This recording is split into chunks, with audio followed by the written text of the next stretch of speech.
How's it going, YouTube? Coming in today with another video, and today, guys, what the bring you is going to be the board breaker tier list post Juhu. Now, this is going to be a very interesting format because there's like 10 or 15 different decks that are playable right now, and we can't even really take the Euro results to heart because of the fact that they don't have Gem Knight or Orcus cards, which were a huge showing over at the NAWCQ. So we also have a ban list on the horizon, and there's just so many different factors into the format right now as far as what could be legal, what could not be legal, what could be good, what couldn't be good, and what we're going to get back. That's always going to be the biggest part. And it's like one master plan, right? And all of a sudden Spiral is a deck in the fray. Or if we get like a certain unlimited or a certain ban, you know, these are things that are really going to change a lot. Like if Detonator gets banned, then we could see a lot more Centurion because it does play very well into the new format. So that's something that we could really think about too.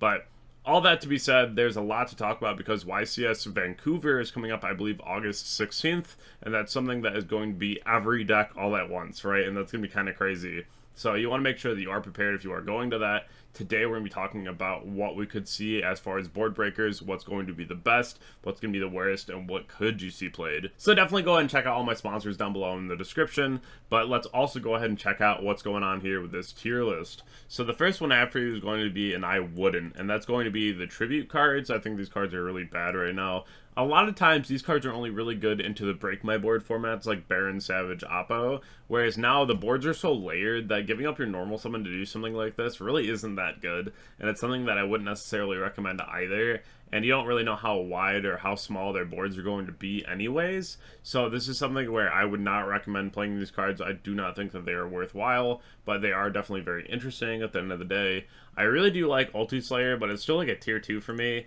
The Herald the Arclight only affects things from the hand or from the main deck, so you can Ulti Slayer target a Herald and send them along, which is really solid, but everything does chain, and then they are still able to put up a pretty decent board through that anyways, so that's something that you want to take in consideration, but I don't necessarily know if this is going to be the answer to next format, as it's not really been proven to be like that fantastic, so not something that I'm necessarily looking forward to right now, but it could be an option.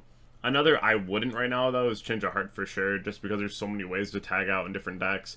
Or Femina from hand and Draco Tail. You have all the chained effects from Yummy. Then you have Vanquish Soul that can go ahead and tag out all their cards. Like, there's just so many options that make this card just not great right now. But a card that I could see being very good right now is going to be Raigeki. I think Raigeki has a very good opportunity into this format.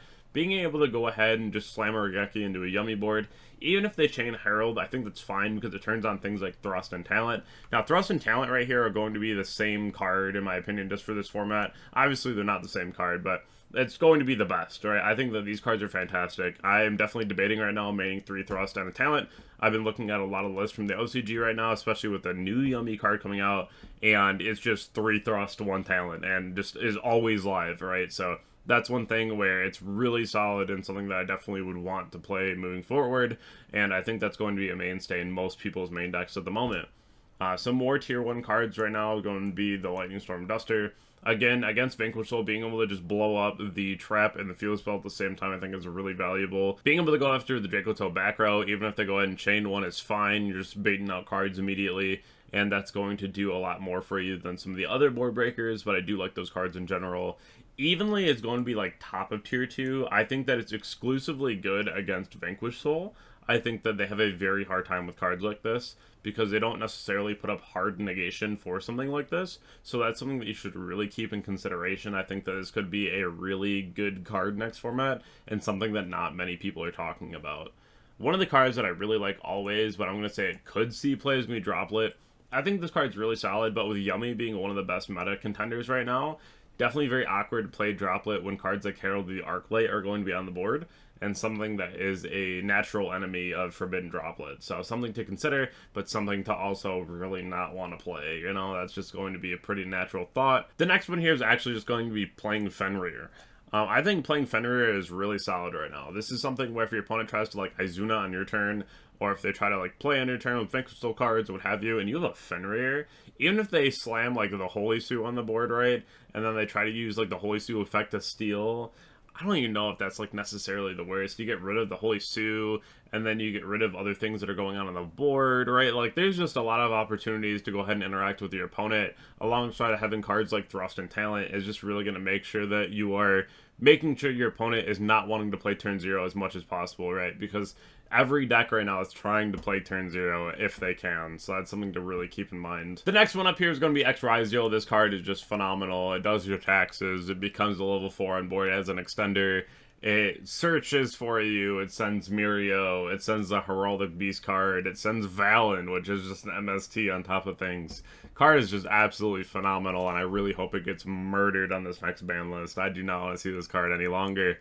But it is fun to play, but once you're playing against it, it's a little different. The next one up here is going to be Kurakara. So this is going to be exclusively good into Vanquish Soul, in my opinion, because if your opponent is trying to interact with you and they summon like Holy Sue, and then Holy Sue summons like the Rosin, and then you just like throw the Kurakara on the board, and then you go end phase Kurakara, bring back the Rosin, and then go Rosin effect because you're in the mirror, that's kind of crazy, right? Like, that's a really good way to start your turn. And you could even just reborn like the Holy Sue, or just something that you didn't put on the board, or if you do get your board wiped or things stopped, then you still have an option to go ahead and play in the follow-up turn, right? Just because you stole their monster. So I think that this is going to be a very good card into the mirror match.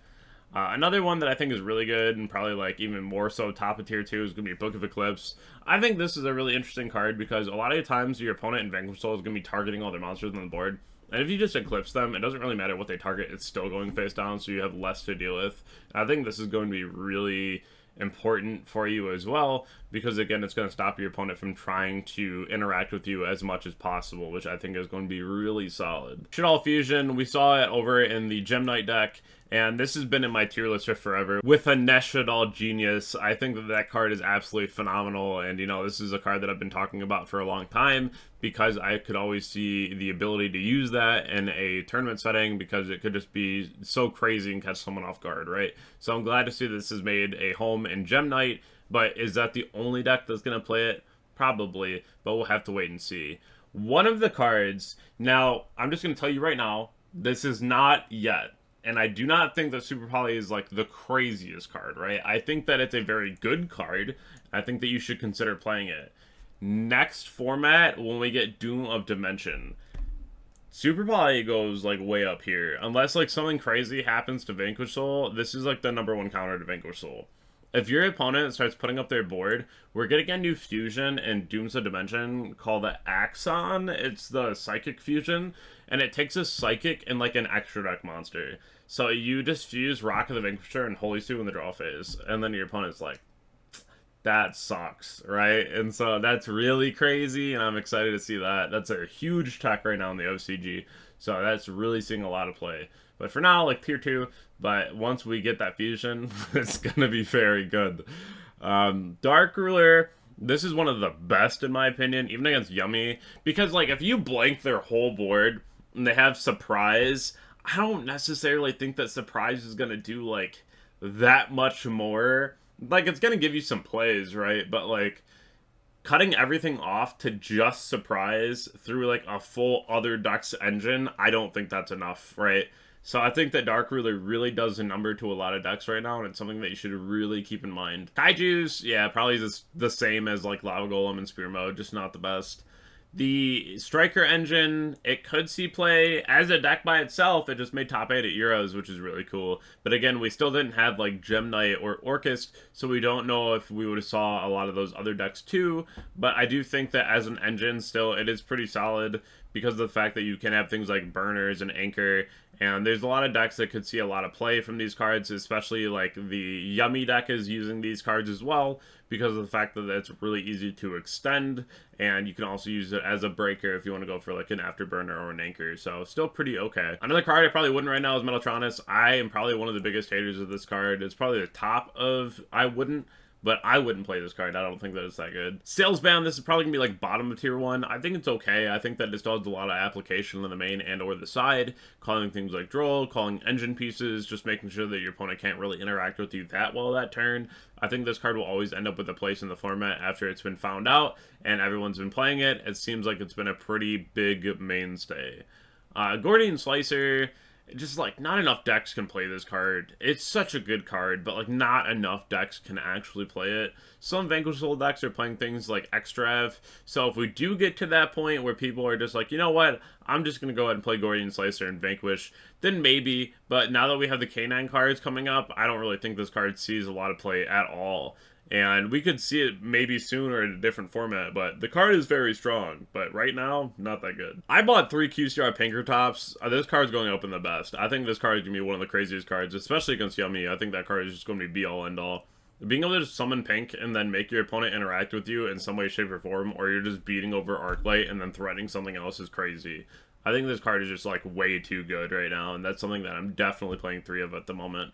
Another I wouldn't, though, is going to be Herald of the Abyss. Just a card that was kind of copium for last format for Lunalight, but moving into the new format, I just don't really see a lot of use for it. But this is where I'm at right now with the best board breakers in the game. Definitely go ahead and let me know what you think down below in the comment section, and I'll catch you all in the next video. Thank you.